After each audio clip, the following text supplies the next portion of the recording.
Today's episode is sponsored by the Media Insider, helping small businesses sound real, not rehearsed. Here's your tip of the week: ditch the jargon. People don't want to be marketed to, they want to be understood. Speak like you would to a friend, honest, simple, and human. For more ways to make your message land, visit themediainsider.co. When we think of neighborhoods, most of us picture long rows of houses, driveways, and maybe a park down the street. But what if there was a better way to live? One that put connection, belonging, and beauty at the heart of community design. Today's guest has dedicated his life to reimagining how we live together.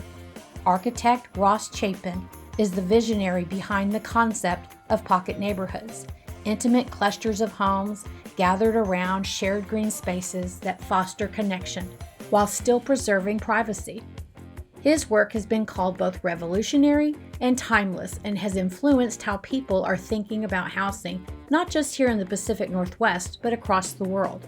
Ross's book, Pocket Neighborhoods: Creating Small-Scale Community in a Large-Scale World, has become a blueprint for architects, developers, and everyday dreamers who want more than just walls and roofs. They want communities where people actually know and support each other.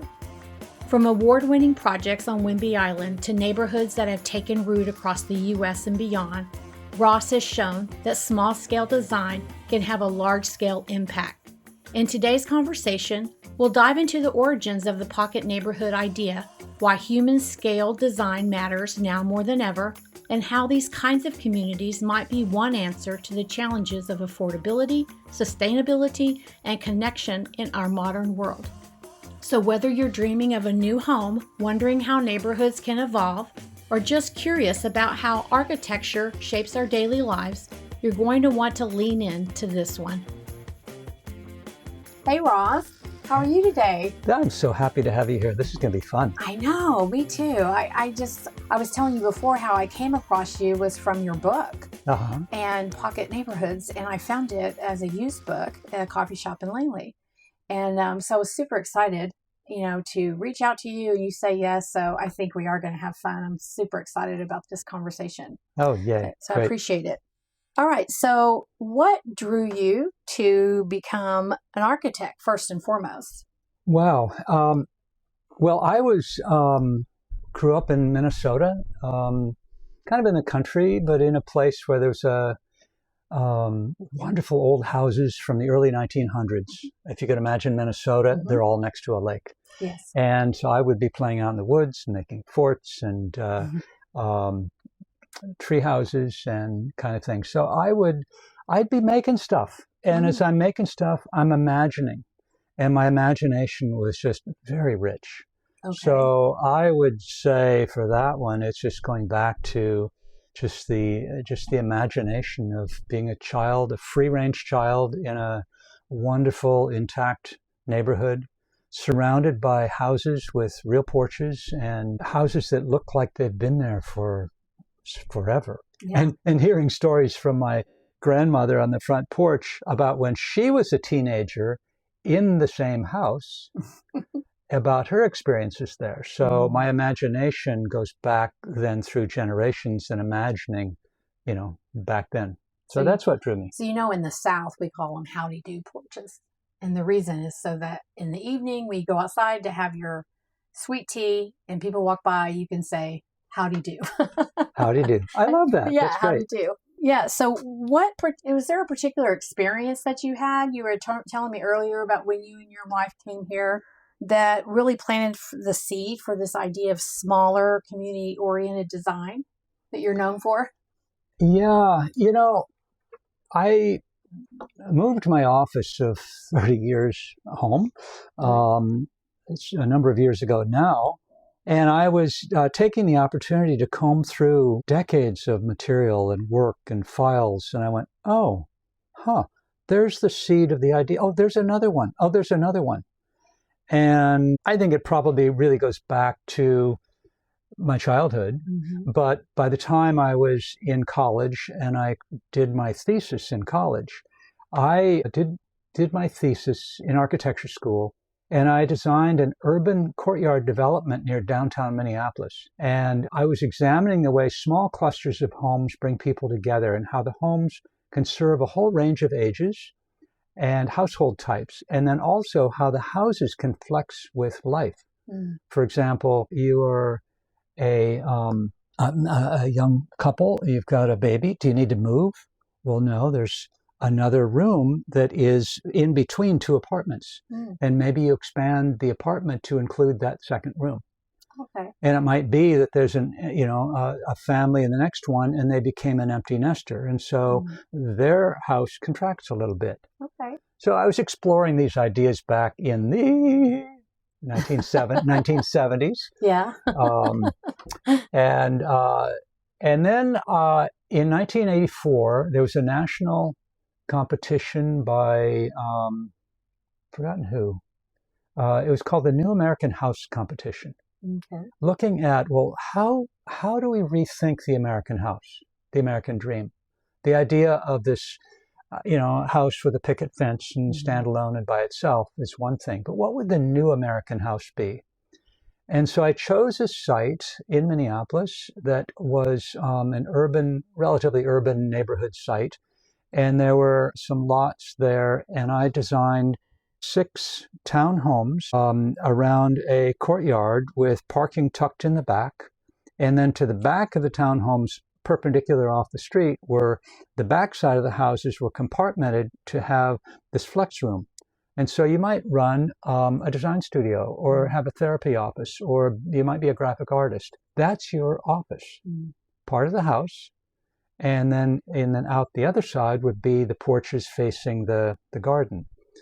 You've got the kid that comes along, and well, you've got to move your office to somewhere out in the neighborhood, and that becomes the child's room, right, or the grandparent who comes to stay. So the flex houses. So I did this.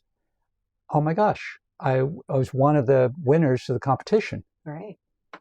So that was that. And so that was a pocket neighborhood. Right. Yeah. So speaking, great transition. So for listeners who are new to that term, and you just explained pocket neighborhood, but do you have a straightforward definition? So when someone would say, "Oh, pocket neighborhood," they would know what that is. Well, the somewhat short definition would be that these are small clusters of homes, might be houses, cottages, or apartments.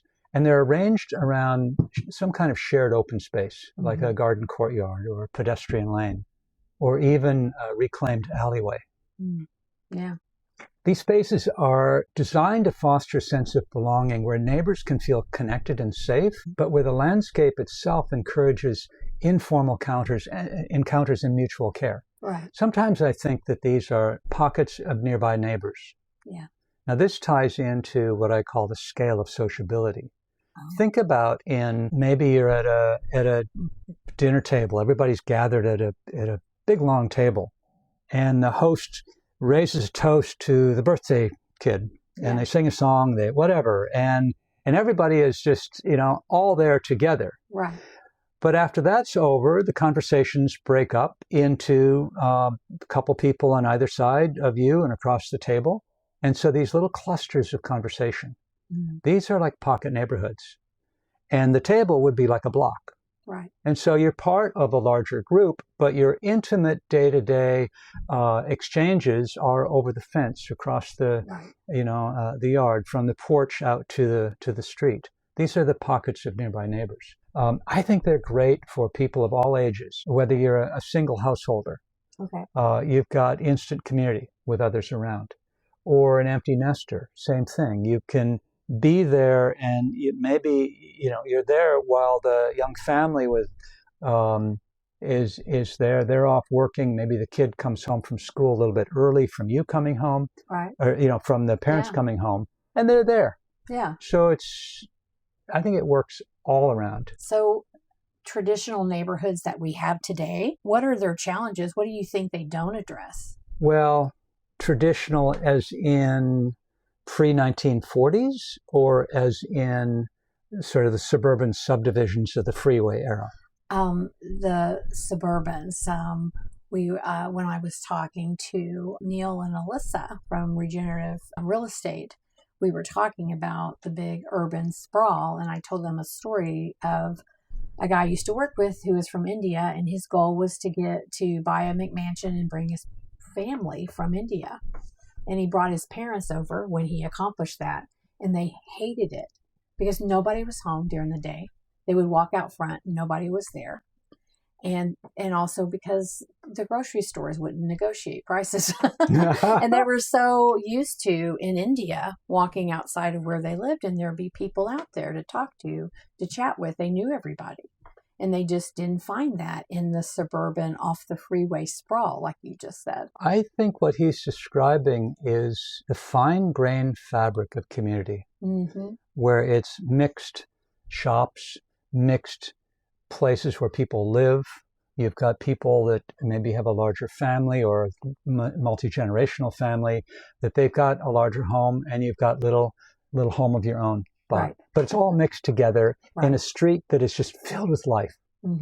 And in America, we emphasize individuality, individual needs, independence, privacy, abundance, success. The mantra is bigger is better. Yeah. The problem is it's never enough. And it's mine. Get off of it. It's mine. Yeah. And so it's, I think we are, you open up the garage door, there's no car, it's stuff. Yeah. And toys. Yeah. Big kid toys. Yeah. Which is great. But unfortunately, somewhere in the mix of things, it used to be that the houses had real porches and they faced a street where people were walking up and down, and there might be shade trees. Yeah. Somewhere along the mix, when we started developing these with the scale of economy, quicker, bigger, better, more, faster, done, sell it, move on. I recall the TV show Dennis the Menace. Oh, yeah. So if you think of that show, he had a love-hate relationship with his neighbor, but people were always walking the sidewalks. Kids were always outside playing. He was, what you talked about before, is that if he was home by himself, he had neighbors that knew, what was going on. And that isn't, I don't think people even trust neighbors these days, much less, want them to look after their child if they weren't home. So that's kind of sad to me, but I wish that would be back. This is, again, about the fabric of relationship. Totally. And the problem with more contemporary houses is that they've turned their backs to the street. If you go up and down the street, 2 cars live here, 3 cars live here. Oh, and this grand portico, aren't they important? And this wonderful living room window, well, nobody's ever there. The life of their home is turned from the bustle of the world to their backyard. It's a relief from the world rather than a connecting to what's around you. And when the thermostats came along, you didn't need a porch. Right.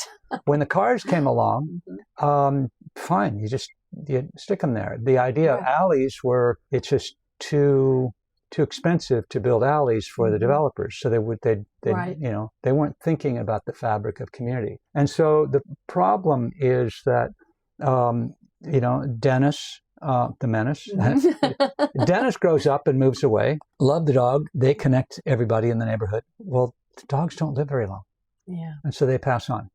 And so, well, that's okay. So you've got a quiet house, and then you've got the empty nesters alone. Well, that's okay for a while because they've got their church, they've got their pickleball club, or their, whatever. They've got walks and so forth. But then later on, if I may, maybe that their eyesight isn't so good, so they're not going out in the evening. Right. Oh, and by the way, we've got internet. We've got a lot of activity there, and we have friends, supposedly. But what happens if you break a leg, somebody needs to walk the dog, or you travel, and who's around that you know? What happens if you're older, you take a fall? You forgot your phone, so you're stuck. And there's a lot of anxiety around that.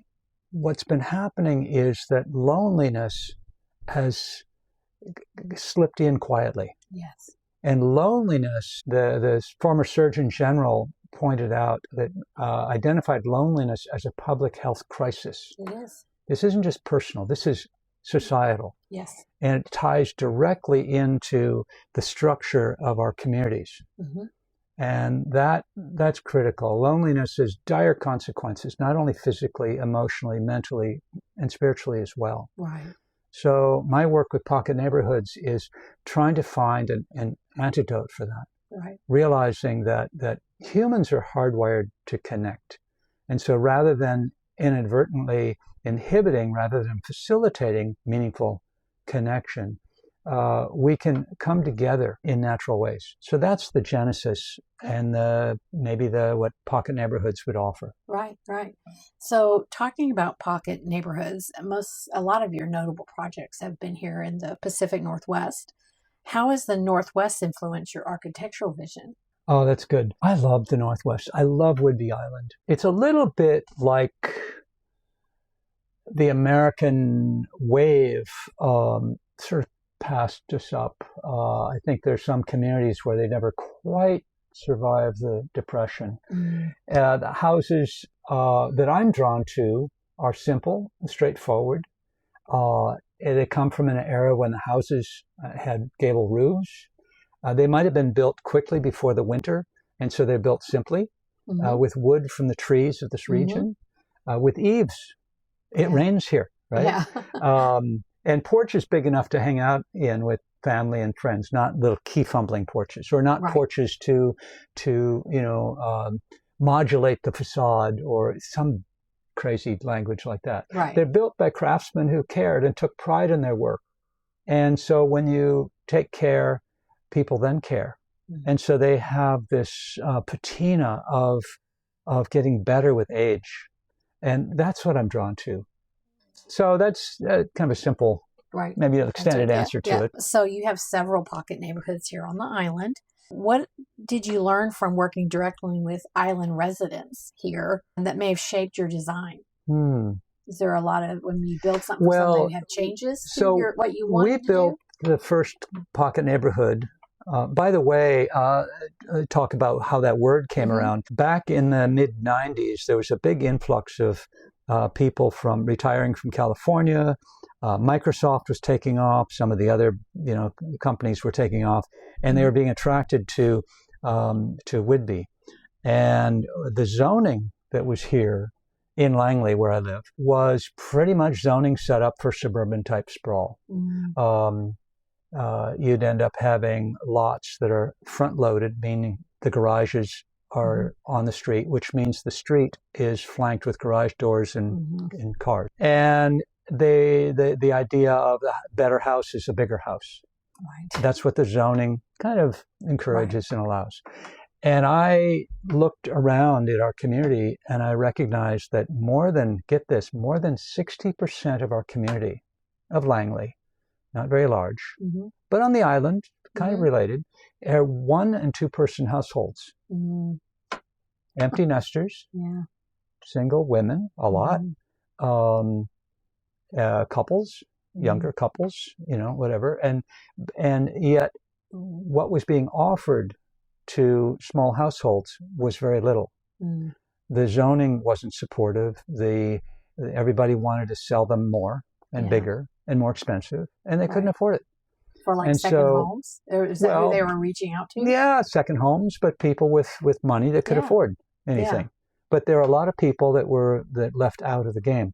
So I was working with Jack Lynch, who is the planning director of the city of Langley, and he introduced this idea of having clusters of houses around a courtyard. It's got a historic precedent to it. I didn't really know that.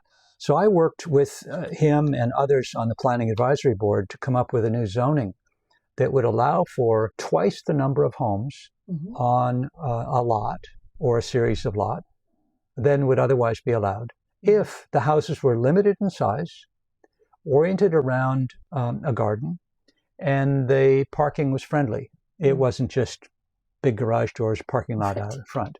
So that was the first cottage court zoning code in the country that had been passed. Okay. And around that time, I was giving a talk in Seattle to a builders group around how to build better, smarter, smaller houses or something like that. Yeah. And there's a fellow in the audience that came up, and he was asking about the zoning code I said, how do you know about it? He says, I'm tracking this.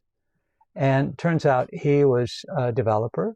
He worked with a nonprofit and had a background in development for some pretty large projects down in California. And we got together up here on the island, and by the end of the day, we formed a partnership. And we wanted to demonstrate this new zoning code by building a cluster of small houses. Okay. So we built 3rd Street cottages in 1997 or 8, somewhere in there. And it was pretty exciting because we did it and we stepped out with no comparables. We did not pre-sell because they didn't have garages that were attached to them. They were 700 square feet on the main level with a little loft up above. Right. They had big porches and a shared garden. It was very unusual, and we wanted to follow our gut hunches, build them. And what happened was that they sold quite quickly, and then the media found out about them, and within a couple of months they were in 200 newspapers around the country. Wow. And Metropolitan Home and Metropolis, and then the NRDC had a whole book on solving sprawl, and it was one of the case studies. Fine Home Building had their largest article ever in the magazine on that. And then Sarah Susanka wrote Creating the Not So Big House and had a big chapter on it. And that book went on to sell hundreds of thousands of copies. Wow. All of a sudden, we're on the map. Yeah. If I may, getting back, when the 3rd Street cottages were framed up, I was noticing as soon as that happened, I would be walking with people along the street, and it would be, kind of busy out in front. And as soon as they walk into the courtyard, they got quieter. They looked around, and the whole tone shifted. And in describing them, I said, well, these are like pockets of precious jewels. Oh. These are pocket neighborhoods. Right. That's where it popped out, and the name stuck. Okay.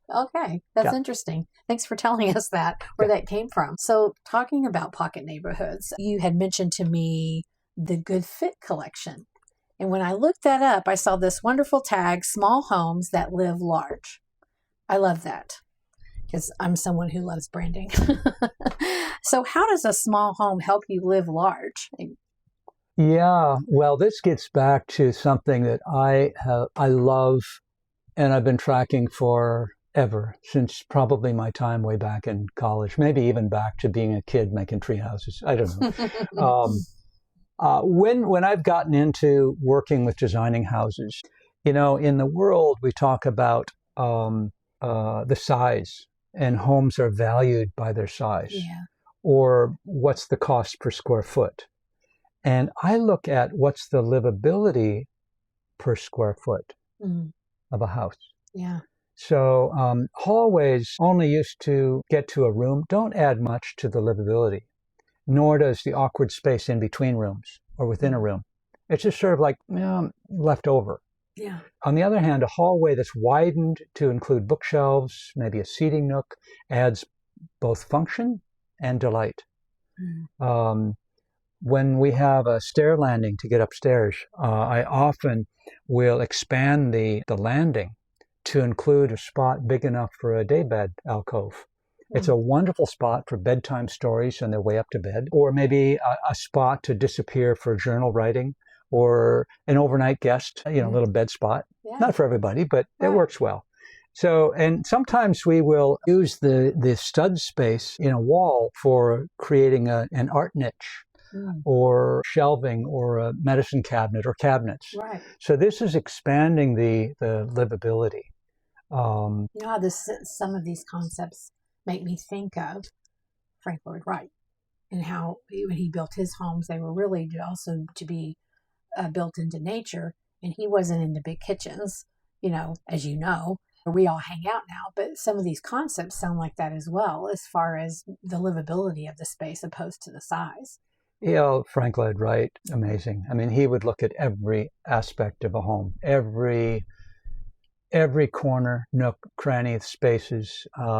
He's just, of course, a master of space, a master of form, just phenomenal. Mm-hmm. So much to learn there. You know, I think that the kitchen and family room that you mentioned, that can be the heart of a house.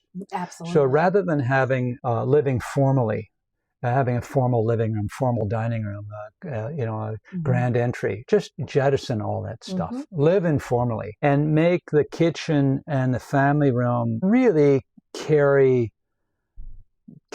everything. It's the center. The other thing that is going to help a small home live large is, I mean, think about it. If you've got a big home and sound is bouncing all around the house and you can't get away.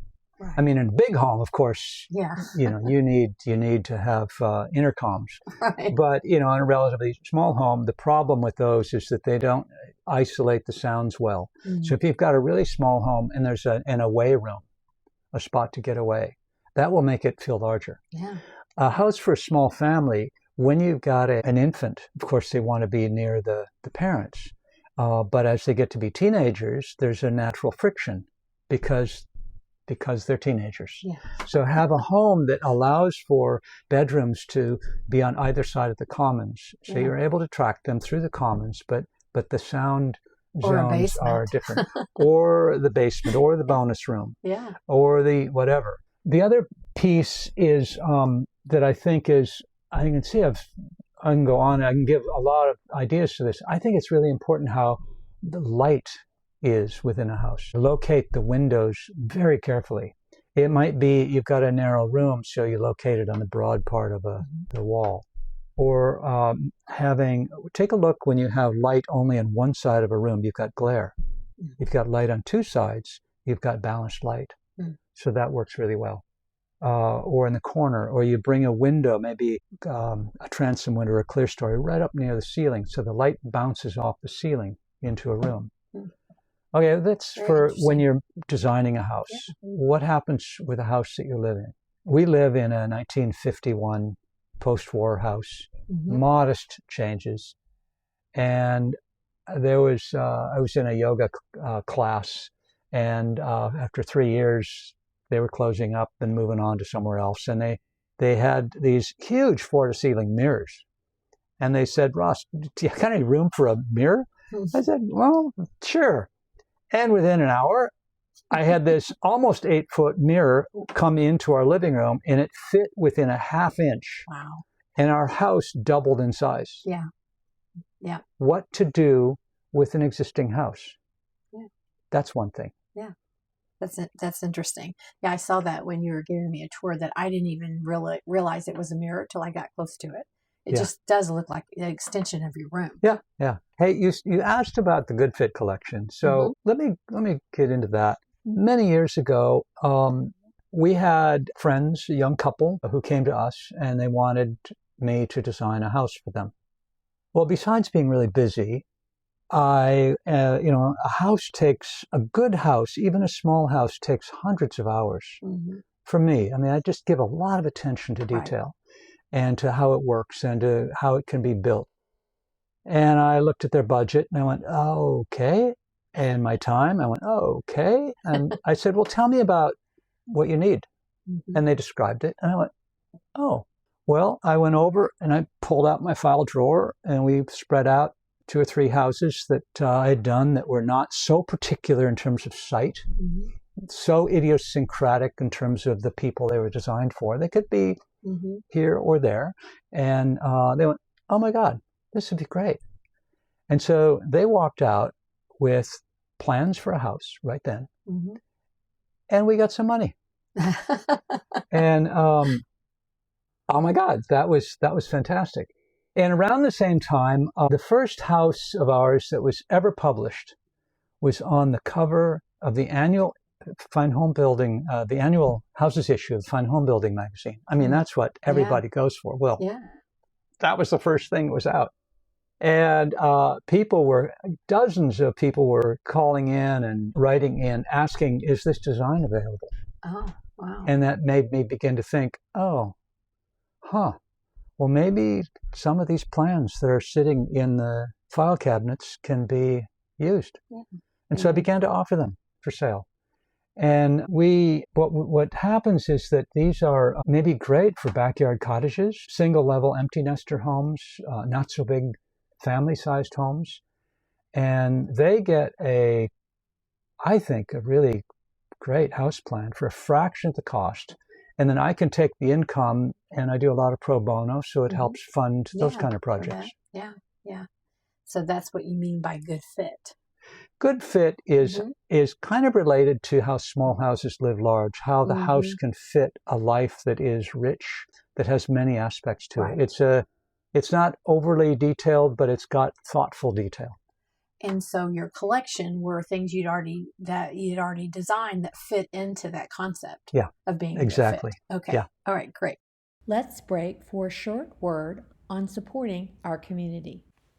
Here on Whimby Island, we're known for looking out for one another, and right now, some of our neighbors need us more than ever. Food insecurity is a growing reality for many in our community, including local families, our seniors, and even military households who call this island home. 3 incredible nonprofits are making a difference every single day. Good Cheer Food Bank and Thrift Stores in South Whimby, North Whimby Help House in Oak Harbor, and Whimby Island Nourishes, who make sure kids and teens never go hungry. These organizations rely on community donations to keep their shelves stocked and their doors open.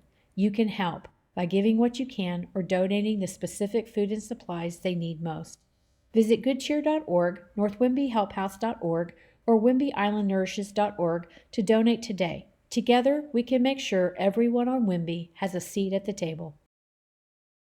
So one of the things in my research that you had told me about and I dove into was an NPR article back in 2022, and it was on Langley. And it was about no place for workers to live. Whimby Island Town aims to fix that. And so the article was about the housing crisis for service workers on Langley. And so one of the things I wanted to talk to you about is about your involvement in growing that movement and helping solve that issue. That could be a deep dive, right? That's a deep dive. I think it's around, in many ways, the housing crisis, the affordability crisis on the island, in our region, across the country. And it's really, really challenging. Here on the island, home prices have just skyrocketed. Yeah. I was just wondering, and last month I looked up in Redfin, the median price of a home on South Whimby Island, get this, $895,000. Yeah. That's in the stratosphere. Yeah. So that requires, if you're buying it, outright, you're going to need an annual income of $200,000 to buy. Now, it may be that you're coming from another house that's worth that much. Yeah. And so it's just trading. Right. But for people who are getting started, that's unreachable. So you've got local workers, young people without family support, fixed income seniors struggling. Not just baristas and hotel workers, but essential community members, the teachers, nurses, carpenters, people who work at the county, at the city, small business owners who earn reasonable income. They're priced out. They are the backbone of our community. Yeah. Without them, we're risking becoming dysfunctional. Yeah. So we need solutions. We need all solutions. Now, one of the things that I have recognized that is a low-hanging fruit is what I see are underutilized larger homes, existing homes, that might be modified into an in-home suite. Okay. So think about maybe the wing that was the kids' wing. Right. And your empty nester, and it's hardly used, or the bonus room above the garage, or the walkout basement that it was the rec room. Right. It's got a bathroom, it's got a little kitchenette. So imagine simple modifications to turn them into rentals. So a suite might have a private entrance, a sleeping space, a bathroom, a kitchenette, small living area. But they're not considered a separate dwelling, an accessory dwelling in it. We're really in between a roommate and an accessory dwelling. So an accessory dwelling, the challenge is that the zoning code may not allow, on the island they can have accessory dwelling units, but it's another thing. It's going to require permit fees and impact fees. And here in Langley additional hookup or additional sewer and water fees. Whereas the definition of a dwelling is that when you've got permanent cooking facilities. What does that mean? Right. A 220-volt range. Well, if you have a hot plate, that's just a heck of a wet bar in a house. Yeah. It's a in-home suite that's semi-private. And so this setup is, I think, works. It's an elegant solution for seniors to age in place with additional income and support around the house, while offering young people a secure, suitable home, an in-home suite. What type of, is there permitting for that? I mean, is that? So it's a little bit of a code hack. Okay. The code hack is you've got to get into the definition of what a dwelling is. And so a home, maybe a property can only have one house on the lot, or an acreage. And now we can have a guest house in the county. That's okay. Because it affects the sewage issue too with getting permitted. So we've got to realize that whatever you do really should be safe and adequate. So you need to know that your septic system can handle. Right. That would be counted as a bedroom. Right. It needs to have safe electrical hookups. It needs to have plumbing that's working. If you've got, like where we are here, I'm in a basement of a home. Well, I lowered. I made a outside dropped garden, which allows the windows to be accessible. So this could be an in-home suite. Absolutely. Because it has safe, accessible windows. You do not want to put people in places where they are trapped in a fire, for example. Right. So they're permitted and permittable, but they're not described as a separate house.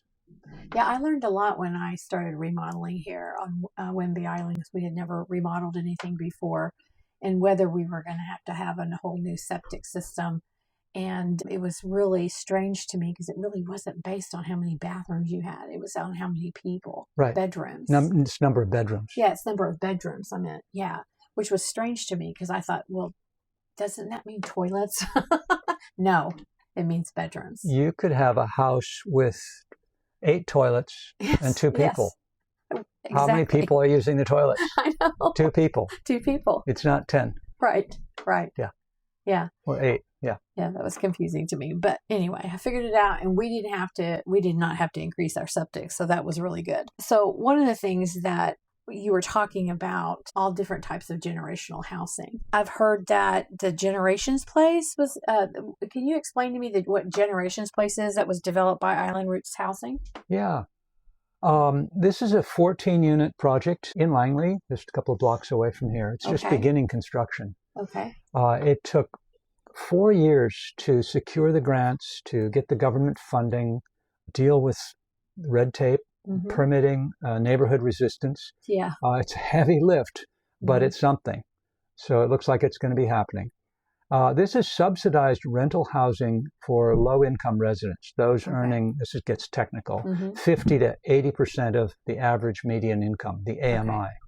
Okay, now these would be people like restaurant staff, hotel service workers, landscape and construction laborers, the people who are providing that kind of work in our community. So this is going to be a great place to give these people a relief. This will be rental housing. And I think it's going to be a way to make our community stronger because it adds homes for more people, which is great. Yeah. So here's the deal that I'm looking at. The challenge is that we've got households that earn more than could qualify for subsidy. Yeah, that's so the rental housing, the grants that they're going for will allow people to live there if they've got up to 100% of AMI. Some subsidy goes up to 120%. But what I mentioned earlier, given the market rate of homes, you need 200% and more of area median income. Yeah. Okay. Pretty much. And so there are people who work here on the island who are providing essential services, are teachers, or healthcare providers, the people who run small businesses that make a good living, but not that kind of living. People who work, like the county planning, folks. These are people who are helping run this. A friend is on the school board, and they are struggling to hire teachers. They've got a good paying offer, and the teachers will come, their families want to move here, and they went, oh, no, we can't do this. It's not going to fly. And so they're struggling. Without these people, again, we become more dysfunctional. So I call them the missing middle. Missing middle is sometimes thought of in the housing types. The missing middle would be the duplexes, triplexes, the courtyard projects, not single family homes, not the bigger city apartment buildings, but the missing middle. This missing middle that I'm talking about is the middle of income where they're stuck. Well, one of the things that I realized after moving here and filing permits and trying to remodel and being very aggravated at the Island County services, I realized just from watching meetings online on Zoom that there was a high turnover. And I saw or heard one of the builders say to the 3 commissioners, here's the thing. He said, you guys are hiring young people who need a job, but the reason is because your pay is so low. So really, people who are really experienced that could help us here on the island, they're not coming here. They're not coming here. Right. And he said, so those of us who have lived here forever and know what we're doing as far as our what we do for a living, building homes, remodeling homes, we would love to work with the same people for years, instead of the constant turnover. That's the institutional memory. Yes. But to your point is the way that they can only pay is an entry-level position. Yeah. And those young people, once they get 3-4 years under their belt, are going to leave because they want to make more money and they can't. Yeah. So you're absolutely right. So we're stuck on both sides. We're stuck on both sides with how do you have jobs that pay well enough, and how do you have homes that people can afford? It costs a lot to build. No question about it. People say, oh, those greedy developers. Well, I've developed a number of projects, and it is a real challenge to try to do something for a reasonable price that you get out with your skin on you. Related to this, I think about this literally every day for years. And it used to be that I thought that good design of small houses will help people. Yeah, they are living smaller, but in a home that lives larger, so they can afford it. And so we were selling houses that people could afford. Well, now the small cottage will sell for $600,000. And it's like, well, okay, great for a second or third home, but not great for people who are trying to make a go being here. And because we're an island, you can't commute here for the most part. Okay, some people do. So across the street from us, behind the old machine shop here in Langley, there were 2 lots that came up for sale. And they last year the price dropped. Why? Well, I know why, but the price dropped significantly. And I was going, whoa, somebody's going to jump on this. What would we do? And I, being a designer, planner, I was thinking, this could be a first off project for the Community Land Trust that I was helping create. And this could become the first project. And so I designed one day 3 different design approaches, scenarios.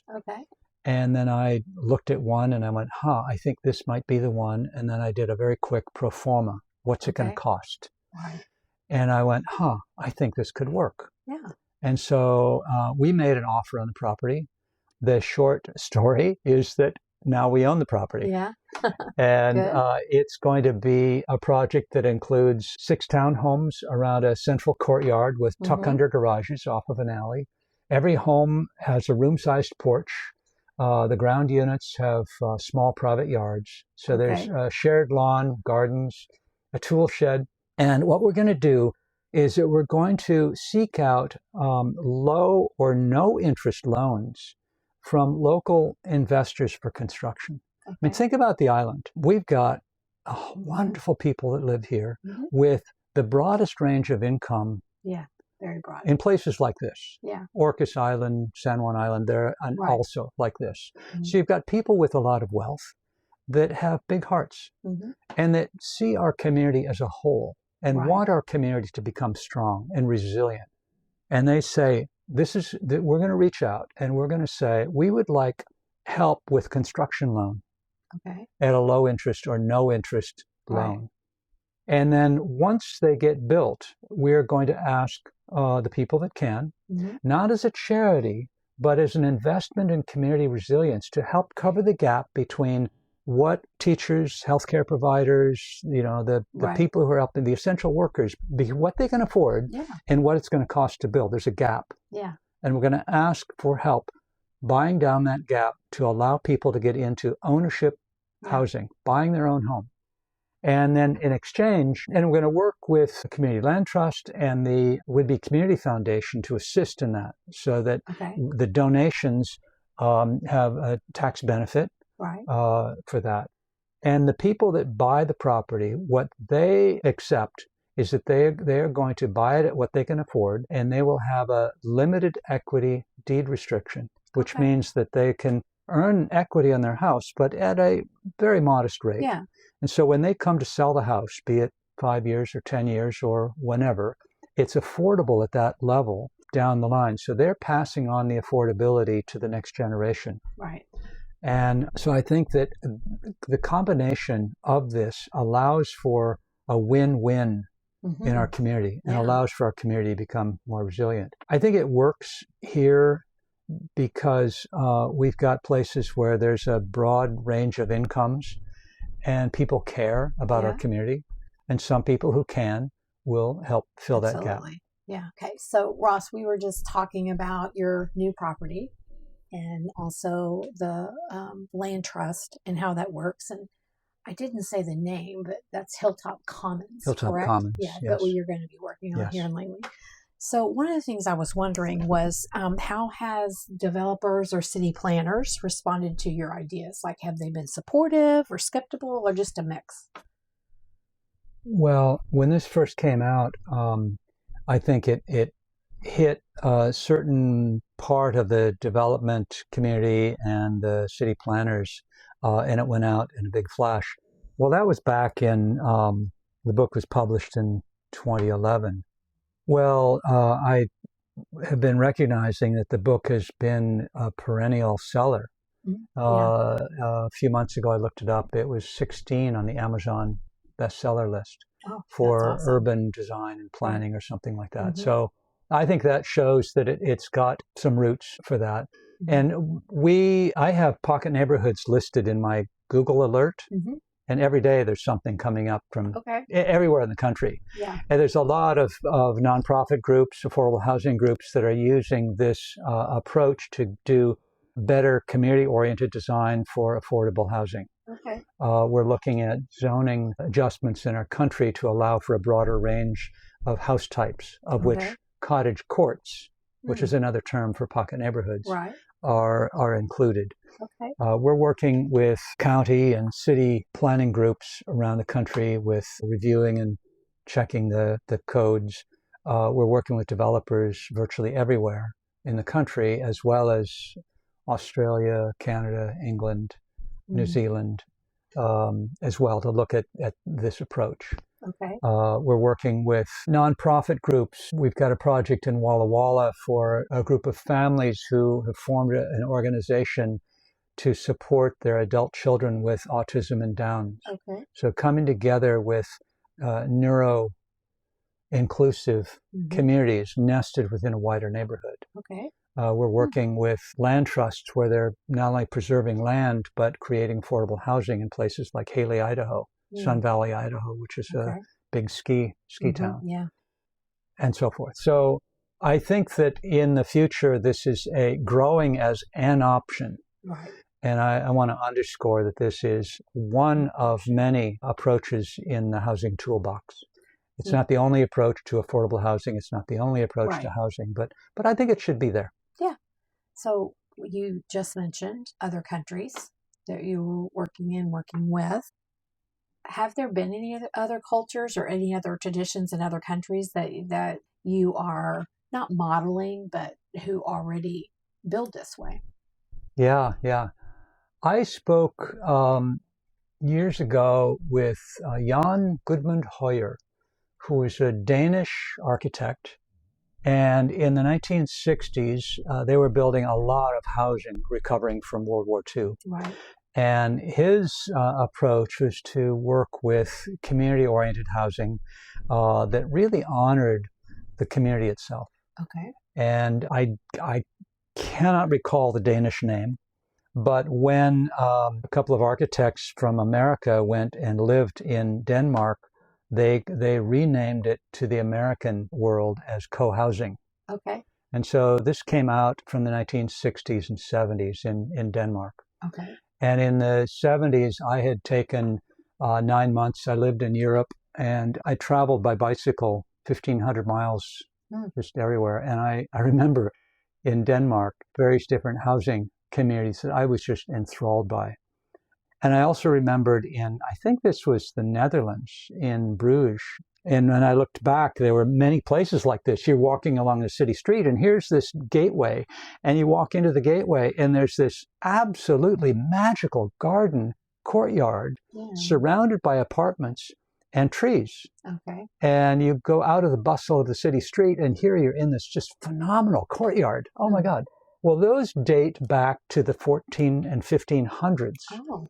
And when the Dutch were a world power, and they had, at that time, and there was a lot of wealth, and they were tied in closely with the church. Right. And they would team with the church and do social housing for maybe elders who didn't have children to support them. Mm-hmm. And so this was their way of having a community of people who could provide they're called almshouses. Okay.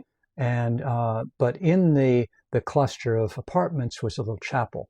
Oh. And they were given food and water, and they had to then pray in the chapel. Okay. When I wrote my book, I discovered so many things. There are so many. It's part of our human nature. Mm-hmm. And so pocket neighborhoods is not a new idea. It's a perennial human settlement approach everywhere in the world. So what are the biggest barriers to pocket neighborhoods that I think our thinking about what an American home is. Yeah. And not just American, Western home. The idea of the single family house with a picket fence. We need to move beyond that and have homes for everyone. Yeah. And so I think getting word out about the stories of people living in places like this, to see examples of, well, that fits easily. That looks great. That's an addition. It'll add value to our neighborhood. Right. So that, along with zoning that will allow for it, and more, I think cities around and communities around the country are allowing these. And I think the pressure can come from the public, just regular lay folks saying, we want this. And to tell the realtors, the builder community, that, do we have anything like this? And they'll begin to think, oh, no, oh, gosh, wouldn't this be great? Yeah. And so then they come onto it. Because we're marketed what we want. Yeah. So before we get to our fun rapid fire questions, when you look at the future of housing, what gives you the most hope? I think that we tap into our human nature again. We're sociable. Mm-hmm. We love to be around others. Mm-hmm. Yes, we need privacy, and we need to be with others. Right. So I think we can make that happen. I think that we're moving into a time when the idea of an intergenerational living, an intergenerational lifestyle, where you've got grandparents or an auntie that's living with you, and maybe a household with kids, 3 generations. I think there's places for we're working on friends' houses where you've got multi-suite apartments sharing a living kitchen, dining. Sometimes if they're women, they call them the Golden Girls house. Right. Okay. I think that there's hope for that. and that's coming. I think urban co-housing. I think on the other end of things, I think there's rural agri-villages. Okay. Where you've got communities that are related to the food products into a community and being really close to the land. So I think agri-villages have a great future. Yeah. I've seen a little bit of that on some programs on TV. This one particular one was in Atlanta, Georgia, where they were taking lots that weren't being used and getting them donated to have agriculture there in the middle of, normal city streets that you wouldn't see a garden. Wonderful. Yeah. Detroit is really strong with that. Yes, they are. Yeah, they are too. All right, so let's have a little bit of fun here in some of these questions for my rapid fire. And how do you want to rapid fire answers? I mean, I give you maybe some answers as we go along. Or? You can take your time. I want to respect the listener here, so I'll do my best. Okay. Favorite building on Whidbey Island? Do you have one? Well, I'm going to name one that I've done. Sorry about that. That's okay. Thomas Berry Hall, and there are pictures of this on my website. Okay. Is a wonderful gathering space that seems just bright and airy, and it's held community gatherings, conferences, workshops, sing-alongs, seasonal events with children. So Thomas Berry Hall. Thomas Berry Hall. All right. Who is your architecture hero or mentor who inspired you the most? When I was back in college and I'd come back from Europe and I went, I don't know if I could continue at my college because I needed another viewpoint. And I went out to Berkeley thinking, well, maybe I'll go out to UC California at Berkeley. I didn't know it from anything, but California was different than Minnesota. Yeah. And so I arrived there and found out my credits wouldn't transfer well. Okay. But while I was there, the librarian said, let me show you, I hear what you're doing and what your inspiration is from your travels. Let me show you what's going on here. And she brought me to a side room where they're working on the manuscripts for a book called A Pattern Language. Okay. And I walked in and the walls were covered with pin-up images and there were files of things on so many different topics from regions to towns to building clusters to porches and roofs and details of buildings. And I took it in. It was like electricity, like somebody plugged me in. Okay. Because this was the work of Christopher Alexander and his colleagues. And I'd never heard of him before. And for me, design was play. Right. I just love designing. I'd always have, Yeah. And I'd muck around until it just felt right. Until magic happened. And what I realized in discovering this work it came together as a pattern language. Okay. Is that this gave me a structure for seeing it's the DNA of places that live well, that are lovable, that have coherence, that are part of the fabric of a community. So this gave me a framework, and Chris's work and his ideas gave a framework. So, listener, we're looking at a book that the outside of it kind of looks like a Bible. It's gotten a lot of use. Yes, it from has. Ross, and we opened it right to By a the page. way, after I was there, this became the foundation for my work ever since then. And about 2 years later, this book was published. Oh, okay. And so the framework for A Pattern Language and the work that came out of this has been the foundation of my own work. Okay. Well, it's funny that we opened to this page called House for a Small Family when we were just talking there you about go. small houses.